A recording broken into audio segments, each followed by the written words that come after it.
What if someone told you that, you had to stay inside your bedroom for the rest of your life? What would that be like, to just have like a bed? And I don't think any animal would choose that. I think even for the animals whose chances may be a little bit less than others to be, in the wild and actually be successful, I think that they would still choose 10 days of a wildlife over a lifetime in a box like that. My name is Samantha Zwicker. I'm a conservationist and feline ecologist, and I'm also the founder and co-director of nonprofit Hoja Nueva. El Jaguar is a zoo that's located in Puerto Maldonado. It was the second zoo that we had gone to with the goal of potentially shutting it down. They have currently 3 large cats, several small cats, and other mesopredators. They also have a variety of herbivores and reptiles that we want to take in.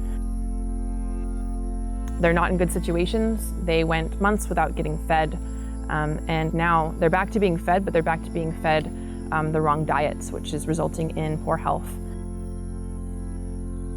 There were actually a lot of accidents that happened during COVID as well. One of the local jaguars in the zoo was able to attack and maim 2 people that got too close to the enclosure because the enclosures themselves are not safe.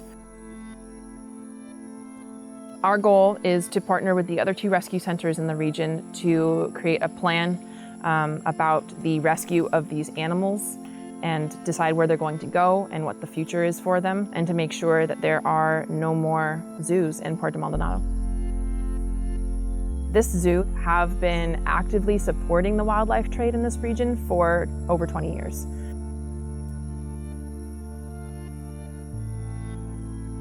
Even during COVID, when they were technically shut down from receiving new animals by the government, they continued to pay people to bring them baby animals of all kinds. You have people that are actually actively going out into the jungle and, usually shooting the parents and taking the babies of species that can be threatened or endangered and selling them to a local zoo because that zoo wants baby animals. And that is probably the worst thing that I can think of when it comes to a zoo.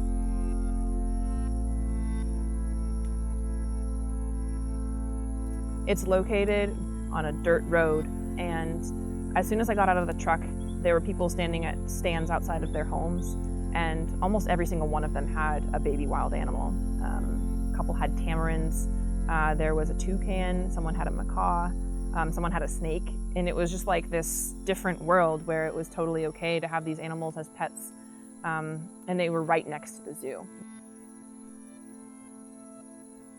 In the very first enclosure, when you first walk in, it's maybe 2 meters by 2 meters. And I just thought like, oh my gosh.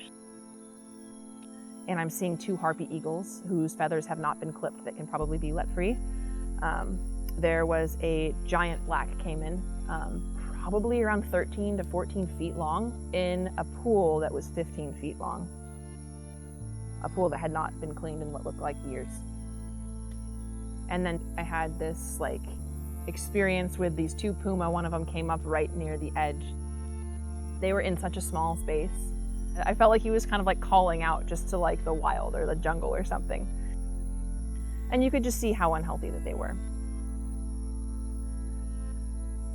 And they were keeping 2 jaguars together, one that attacked the other and bit off its ear. And then I kind of moved to the back where they were all the monkeys.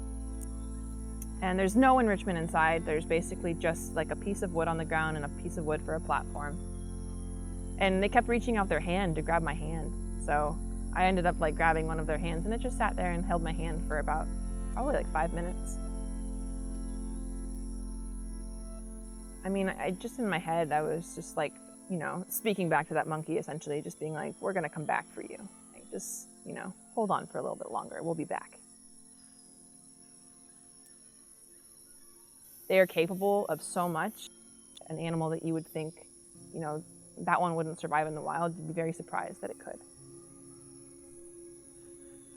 I think that there's strong hope for, all of the monkeys. I definitely think there's hope for the small cats. The majority of them probably have a chance at a wild life. I think that there are still going to be a few animals in there who become sanctuary animals. We just want them to become sanctuary animals in a place where they are at peace, where they can live a, happy, fulfilling, more enriching life in a large jungle enclosure where they can just be as close to the jungle as they possibly can, even if they can't live outside. I think that we just need to have a lot more respect for wildlife and nature. And I think that a lot of people do, and I think it's something that's getting better with time, but I also think there's a lot of work to be done. And like I said earlier, I think that we underestimate wildlife. I think that we underestimate animals and their capacity to live wild lives.